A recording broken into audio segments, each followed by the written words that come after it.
She ruined our $30,000 driveway with cement. Now the whole town's watching her trial. Part 1, I still remember the way the sun hit the fresh concrete that morning.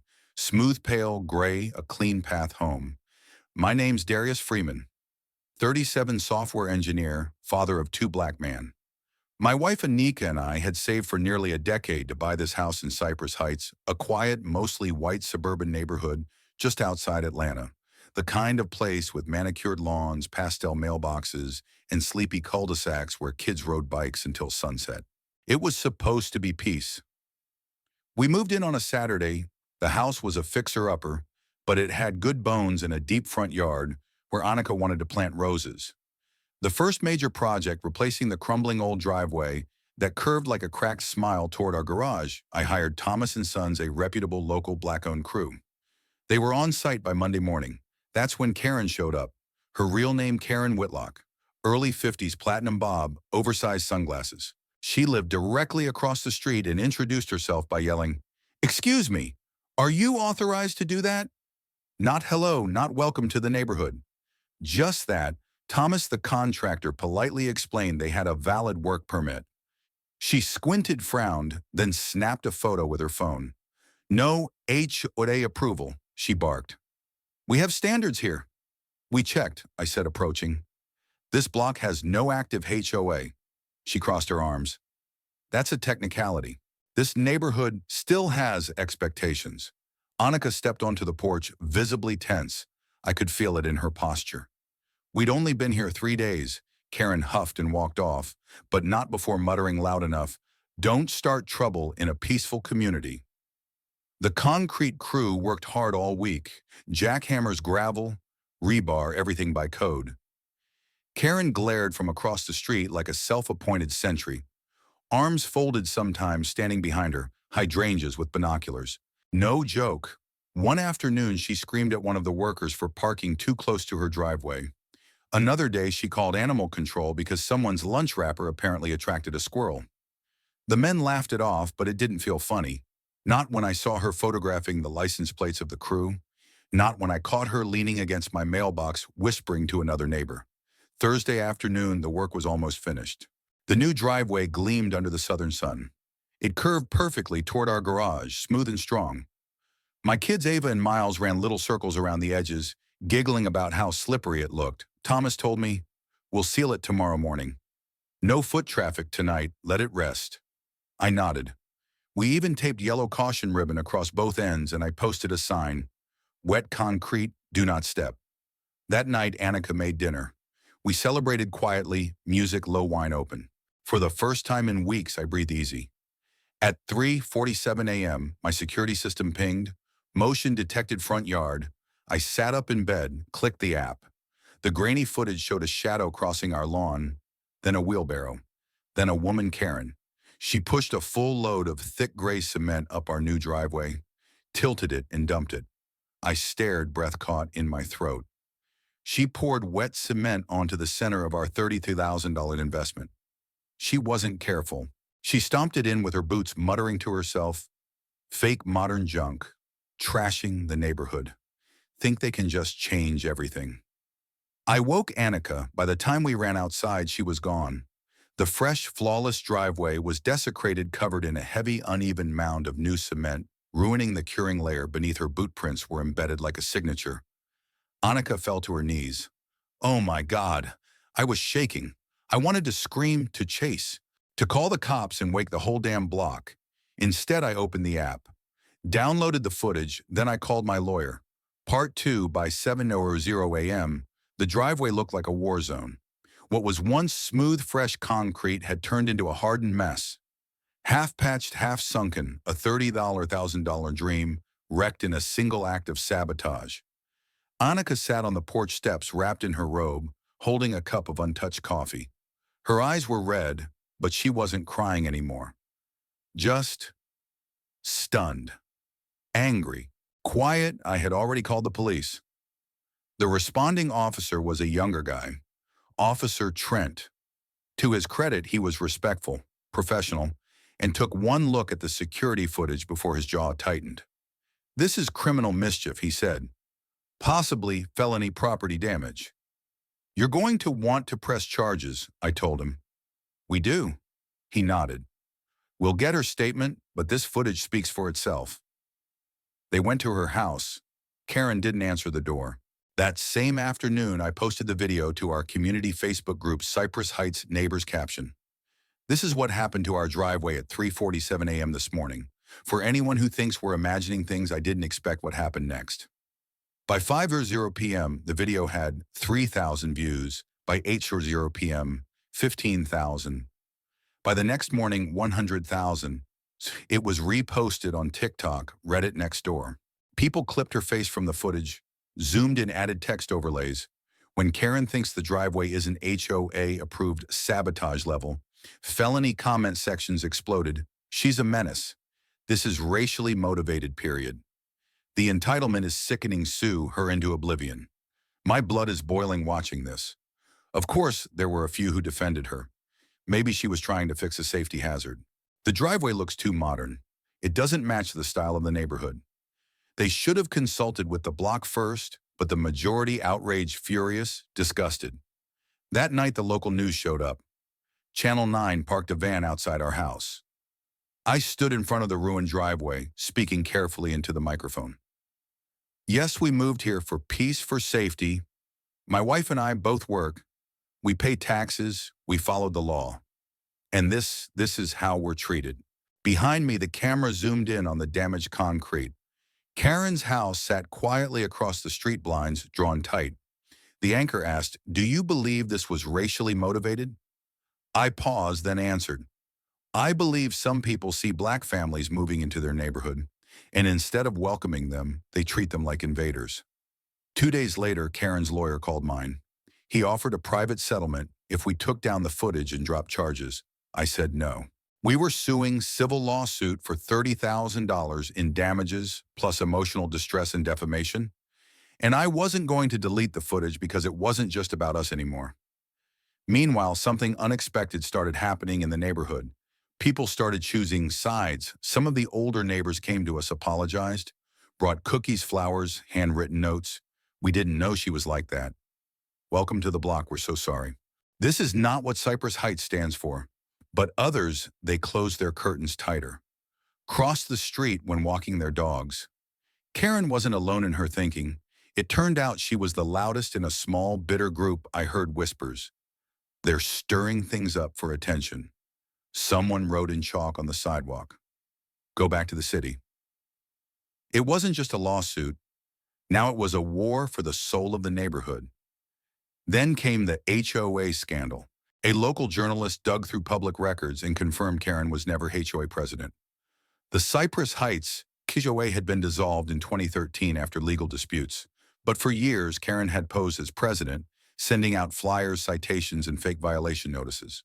Some neighbors had even paid her fines. She had created a shadow HOA and used it to bully, extort, and intimidate. Now the town council was involved. Karen was under investigation, not just for property damage, but for fraud. The final nail, a woman named Maria Lopez, posted her own video. She had lived on the block for 6 years and quietly endured Karen's harassment. She told me my kids were too loud, threatened to call ICE on my brother. I thought I was alone, I'm not.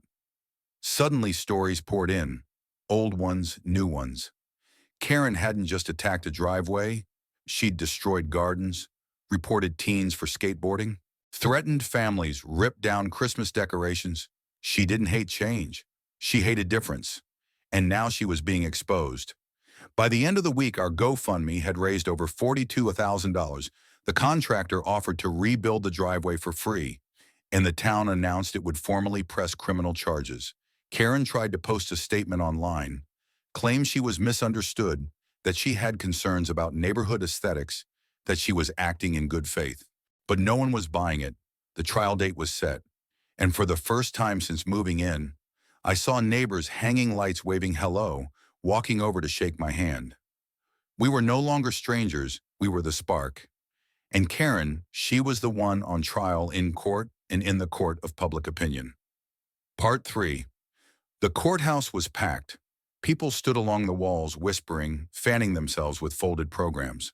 Reporters scribbled in notepads while camera crews adjusted tripods just outside the doors. The hallway outside courtroom B-17 had become a media circus because everyone in Cypress Heights wanted to see what happened next. I sat in the front row, suit-pressed hands clenched in my lap. Annika held my hand the whole time. Our lawyer, Miss Tasha Reynolds, whispered calmly beside us. Let her talk herself into a corner, she said. The footage speaks louder than anything we say. Across the aisle sat Karen Whitlock. She wore a gray cardigan pearls and an expression that looked rehearsed, half sorrow, half smugness.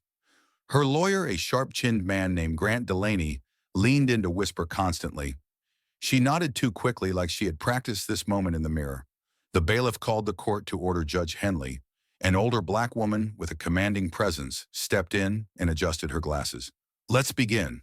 Opening statements, Karen's lawyer spoke first. Ladies and gentlemen, what happened here was a misunderstanding. Not malice. Miss Whitlock, longtime resident of Cypress Heights, was acting in what she believed to be the best interest of her community. He cited community aesthetics concerns for safety and claimed the driveway violated historical curb appeal standards. People in the courtroom murmured. Then Ms. Reynolds stood up, tall, firm, powerful. This is not about curb appeal, she said. This is about entitlement. This is about a woman who saw a young black family improve their home, and instead of welcoming them, she decided to punish them for existing. She pointed to the screen behind us, and we have it on video. The footage. Judge Henley allowed the exhibit to play. The room fell silent as the grainy footage rolled. 3:47 a.m. Karen with the wheelbarrow dumping, cement stamping her boots into it. Her voice carried through, think they can just change everything. You could feel the shift in the room. Shock, then anger. Even the jury leaned forward. Karen shrank into her seat. Her lawyer fidgeted. Annika stared at the floor, jaw tight. I exhaled. The witnesses. First was Thomas, the contractor. He spoke clearly, recounting the cost, the permits, the warnings about the curing period. This wasn't just vandalism, he said. This was targeted destruction. No one else on this block got harassed. Then came Officer Trent, who confirmed the timeline, the evidence, and the fact that Karen had refused to speak when they first knocked. Finally, a surprise, Maria Lopez took the stand. The courtroom hushed. Maria spoke gently but firmly. She told the jury about Karen threatening to call ICE, about how she'd ripped down decorations for Dia de los Muertos, about the fear that had lived behind her curtains for years. She's not afraid of broken rules, Maria said. She's afraid of different people. The defense cracks. Karen finally took the stand. Delaney coached her through soft questions. She claimed she didn't know it was wet, claimed she was just trying to repair what looked unstable, claimed she felt unsafe around construction crews. Miss Reynolds smiled slowly and stood. You didn't know it was wet, she asked. Despite this sign, she held up a photo. Wet concrete, do not step. Karen fumbled. I didn't see. And you brought your own cement at 3:47 a.m. because you were worried about community safety. Karen's lips tightened. You had no permit, you notified no one, you trespassed on their property, you dumped a construction material on a brand new $30,000 driveway. Then she delivered the final blow. You say it was about safety, but what did you mean when you said, think they can just change everything? Karen froze. The room was silent. Her lawyer objected. Overruled. Karen blinked, eyes watering, not from sorrow but from being cornered. I don't remember saying that, Miss Reynolds. It's on tape. The verdict deliberation took 2 hours. The jury returned. The foreman stood and read aloud. We, the jury, find the defendant, Karen Whitlock, liable for damages in the amount of $30,000. We also find her liable for intentional infliction of emotional distress and award an additional $10,000 in punitive damages. Gasps, then applause from the back of the courtroom. Judge Henley banged her gavel. Order. Karen slumped. Her lawyer stared straight ahead. Annika squeezed my hand so tightly I almost cried. We won, but more than money, we were heard. Aftermath. The verdict made national news. Local outlets dubbed it the driveway trial. Hashtags trended. Yashur justice on concrete. Karen on trial. Cypress Heights awakens. Karen tried to appeal. She lost. The town council voted unanimously to bar her from holding any future community leadership role. Former neighbors who had stayed silent. Now they spoke out. Some apologized. Others admitted they had feared her too. And the driveway, it was rebuilt this time even stronger. Same curve, same width, but now with a plaque near the edge gifted by Thomas & Sons, Resilience Runs Deep, Part 4. The morning after the verdict, Karen Whitlock's name was everywhere. Local news, national tabloids, TikTok montages, Twitter threads, even a late-night talk show host opened with a monologue. A Georgia woman dumped cement on her neighbor's $30,000 driveway and lost in court. But hey, at least she made it even harder to back out of her bad decisions. The clip got 2 million views. Karen wasn't just a name anymore. She was a symbol, and not in a good way. Online firestorm. A week after the trial, someone leaked a PDF labeled fake HOA files. It was real emails, letterheads, even staged violation slips Karen had sent to neighbors over the past decade. One message read, "If we let certain people move in unchecked, property values will drop and we'll lose control of our image."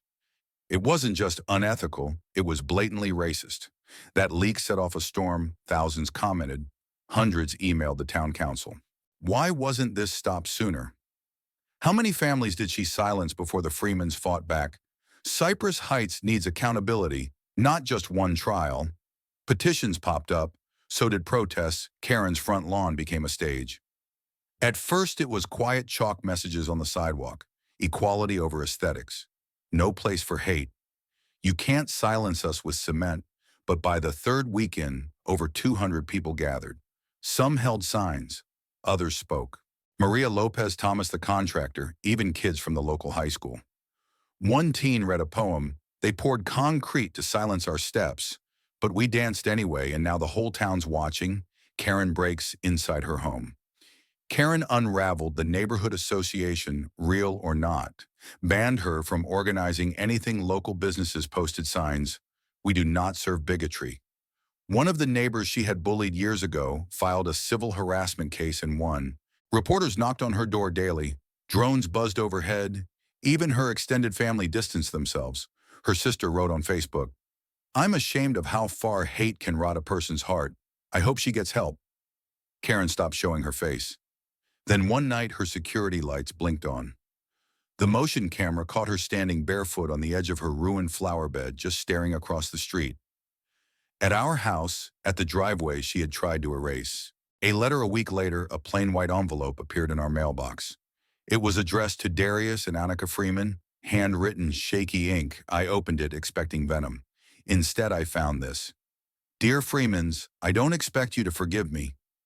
What I did to your property and your peace was cruel, petty, and rooted in fear I didn't want to admit I had. I saw you as a threat, not because of anything you did, but because I was raised to think people like you didn't belong in homes like these.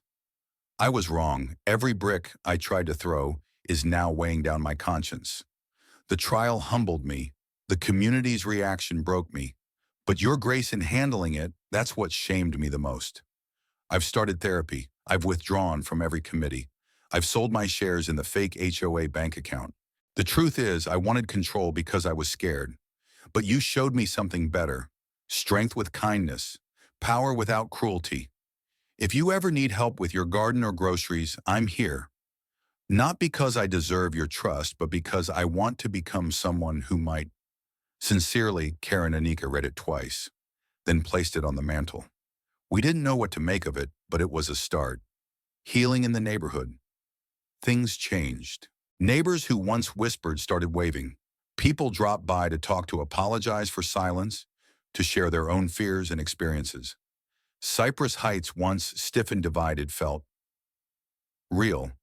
More diverse families moved in that summer. The HOA was formally shut down. A new community board formed, inclusive, elected, transparent. I was asked to serve on it. Annika started a small garden club with Maria and a few others. They named it the Resilience Gardeners. The same spot where Karen once dumped cement now held a flower bed full of tulips planted by neighbors. Kids played on our driveway. Ava drew chalk murals, Miles raced toy cars, and Karen. She stayed inside mostly, but once during a block party, she walked over slowly, cautiously, and handed Annika a tray of lemon bars. No words, just a nod. Annika accepted it, And while the silence between them said more than any apology could, that moment meant something deeper. Transformation. Part 5. Fall arrived quietly that year. Cypress Heights was softer somehow. The edges had worn down, the lawns still gleamed, and the porch swings still creaked on breezy evenings. But something deeper had changed. You could hear it in the way people greeted each other, now in the way front doors stayed open just a little longer. And on one Saturday morning, something beautiful happened. The community driveway day. It started as a suggestion at one of our new neighborhood meetings. We should do something to honor the Freemans, Maria had said, not just for standing up, but for waking us up. What began as a conversation turned into a movement. The neighborhood raised funds, gathered volunteers, and planned a block event called Driveway Day. It would celebrate rebuilding, reconciliation, and unity. On the morning of the event, families poured in. Parents, kids, elders, newcomers.